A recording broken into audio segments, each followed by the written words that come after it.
नमस्कार दोस्तों, आज हम आपके लिए श्रावण सोमवार की व्रत कथा लेकर आए हैं। कथा के अनुसार अमरपुर नगर में एक धनी व्यापारी रहता था। दूर दूर तक उसका व्यापार फैला हुआ था। नगर में उस व्यापारी का सभी लोग मान सम्मान करते थे। इतना सब कुछ होने पर भी वह व्यापारी अंतर्मन से बहुत दुखी था, क्योंकि उस व्यापारी का कोई पुत्र नहीं था। दिन रात उसे एक ही चिंता सताती रहती थी, उसकी मृत्यु के बाद उसके इतने बड़े व्यापार और धन संपत्ति को कौन संभालेगा। पुत्र पाने की इच्छा से वह व्यापारी प्रति सोमवार भगवान शिव की व्रत और पूजा किया करता था। सायंकाल को व्यापारी शिव मंदिर में जाकर भगवान शिव के सामने घी का दीपक जलाया करता था। उस व्यापारी की भक्ति देखकर एक दिन पार्वती ने भगवान शिव से कहा, हे प्राणनाथ, यह व्यापारी आपका सच्चा भक्त है। कितने दिनों से यह सोमवार का व्रत और पूजा नियमित कर रहा है। भगवान, आप इस व्यापारी की मनोकामना अवश्य पूर्ण करें।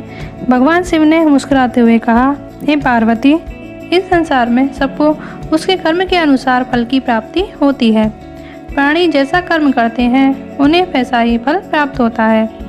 इसके बावजूद पार्वती जी नहीं मानी और उन्होंने आग्रह करते हुए कहा, नहीं प्राणनाथ, आपको इस व्यापारी की इच्छा पूरी करनी ही पड़ेगी।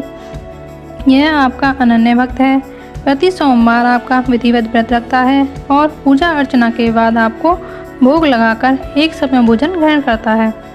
आपको इसे पुत्र प्राप्ति का वरदान देना ही होगा। पार्वती का इतना आग्रह देखकर भगवान शिव ने कहा, तुम्हारे आग्रह पर मैं इस व्यापारी को पुत्र प्राप्ति का वरदान देता हूँ, लेकिन इसका पुत्र 16 वर्ष से अधिक जीवित नहीं रहेगा। उसी रात भगवान शिव ने स्वप्न में उस व्यापारी को दर्शन देकर उसे पुत्र प्राप्ति का वरदान दिया और उसके पुत्र के 16 वर्ष तक जीवित रहने की बात भी बताई। भगवान के वरदान से व्यापारी को खुशी तो हुई, लेकिन पुत्र की अल्पायु की चिंता से उस खुशी को नष्ट कर दिया। व्यापारी पहले की तरह सोमवार का विधिवत व्रत करता रहा। कुछ महीने पश्चात उसके घर अति सुंदर पुत्र उत्पन्न हुआ। पुत्र जन्म से व्यापारी के घर में खुशियां भर गईं। बहुत धूमधाम से पुत्र जन्म का समारोह मनाया गया। व्यापारी को पुत्र जन्म की अधिक खुशी नहीं हुई, क्योंकि उसे पुत्र की अल्पायु के रहस्य का पता था। यह रहस्य घर में किसी को नहीं मालूम था। विद्वान ब्राह्मणों ने उस पुत्र का नाम अमर रखा। जब अमर 12 वर्ष का हुआ तो शिक्षा के लिए उसे वाराणसी भेजने का निश्चय हुआ। व्यापारी ने अमर के मामा को दीपचंद को बुलाया और कहा कि अमर को शिक्षा प्राप्त करने के लिए वाराणसी छोड़ आओ। अमर अपने मामा के साथ शिक्षा प्राप्त करने के लिए चल दिया। रास्ते में जहाँ भी अमर और दीपचंद रात्रि में विश्राम करने के लिए ठहरते, वहीं यज्ञ करते और ब्राह्मणों को भोजन कराते थे। लंबी यात्रा के बाद अमर और दीपचंद एक नगर में पहुँचे। उस नगर के राजा की कन्या के विवाह की खुशी में पूरे नगर को सजाया गया था। निश्चित समय पर बारात आ गई, लेकिन वर का पिता अपने बेटे के एक आंख से काना होने के कारण बहुत चिंतित था। उसे इस बात का भय सता रहा था कि राजा को इस बात का पता चलने पर कहीं वह विवाह से इनकार न कर दे, इससे उसकी बदनामी होगी। वर के पिता ने अमर को देखा तो उसके मस्तिष्क में एक विचार आया। उसने सोचा, क्यों ना इस लड़के को दूल्हा बनाकर राजकुमारी से विवाह करा दूं। विवाह के बाद उसको धन देकर विदा कर दूंगा और राजकुमारी को अपने नगर ले जाऊंगा। वर के पिता ने इसी संबंध में अमर और दीपचंद से बात की। दीपचंद ने धन मिलने के लालच में वर के पिता की बात स्वीकार कर ली। अमर को दूल्हे के वस्त्र पहनाकर राजकुमारी चंद्रिका से विवाह करा दिया गया। राजा ने बहुत सा धन देकर राजकुमारी को विदा किया। अमर जब लौट रहा था तो सच नहीं छिपा सका और उसने राजकुमारी की ओढ़नी पर लिख दिया, राजकुमारी चंद्रिका, तुम्हारा विवाह तो मेरे साथ हुआ था। मैं तो वाराणसी में शिक्षा प्राप्त करने जा रहा हूँ। अब तुम्हें जिस नवयुवक की पत्नी बनना पड़ेगा वह कान्हा है। जब राजकुमारी ने अपनी ओढ़नी पर लिखा हुआ पढ़ा तो उसने काने लड़के के साथ जाने से इनकार कर दिया। राजा ने सब बातें जानकर राजकुमारी को महल में ही रख लिया। उधर अमर अपने मामा दीपचंद के साथ वाराणसी पहुंच गया। अमर ने गुरुकुल में पढ़ना शुरू कर दिया। जब अमर की आयु 16 वर्ष की हुई तो उसने एक यज्ञ किया।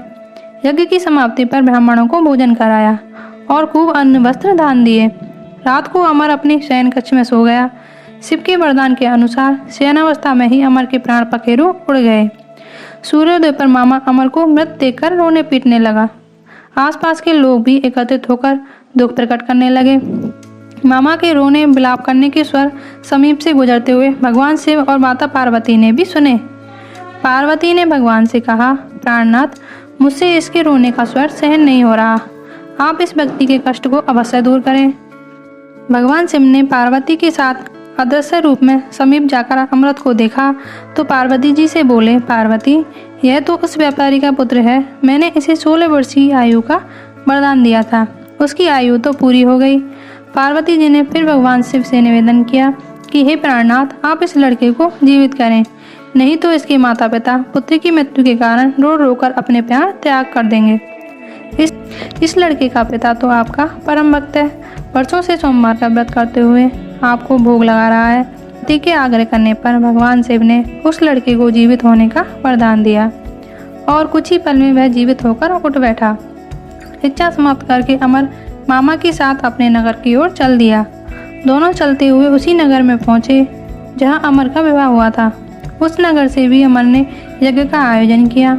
समीप से गुजरते हुए नगर के राजा ने यज्ञ समाप्त होने पर राजा अमर और उसके मामा को महल ले गया और कुछ दिन उन्हें महल में रखकर बहुत सा धन वस्त्र देकर राजकुमारी के साथ विदा किया। रास्ते में सुरक्षा के लिए राजा ने बहुत से सैनिकों को भी साथ भेजा। दीपचंद ने नगर में पहुंचते ही एक दूत को घर भेजकर अपने आगमन की सूचना भेजी। अपने बेटे अमर के जीवित वापस लौटने की सूचना से व्यापारी बहुत प्रसन्न हुआ। व्यापारी ने अपनी पत्नी के साथ स्वयं को एक कमरे में बंद कर रखा था। भूखे प्यासे रहकर व्यापारी और उसकी पत्नी बेटे की प्रतीक्षा कर रहे। उन्होंने प्रतिज्ञा कर रखी थी कि यदि उन्हें अपने बेटे की मृत्यु का समाचार मिला तो दोनों अपने प्राण त्याग देंगे। व्यापारी अपनी पत्नी और मित्रों के साथ नगर के द्वार पर पहुंचा। अपने बेटे के विवाह का समाचार सुनकर पुत्र वधू राजकुमारी चंद्रिका को देखकर उसकी खुशी का ठिकाना ना रहा। उसी रात भगवान शिव ने व्यापारी के स्वप्न में आकर कहा, हे सृष्टि, मैंने तेरे सोमवार को व्रत करने और व्रत कथा सुनने से प्रसन्न होकर तेरे पुत्र को लंबी आयु प्रदान की है। व्यापारी बहुत प्रसन्न हुआ। सोमवार का व्रत करने से व्यापारी के घर में खुशियाँ लौट आईं। शास्त्रों में लिखा है कि जो स्त्री या पुरुष सोमवार का विधिवत व्रत करते और व्रत कथा सुनते हैं, उनकी सभी इच्छाएं पूरी होती हैं। अगर आपको वीडियो अच्छी लगी हो तो लाइक करें, शेयर करें और सब्सक्राइब करें।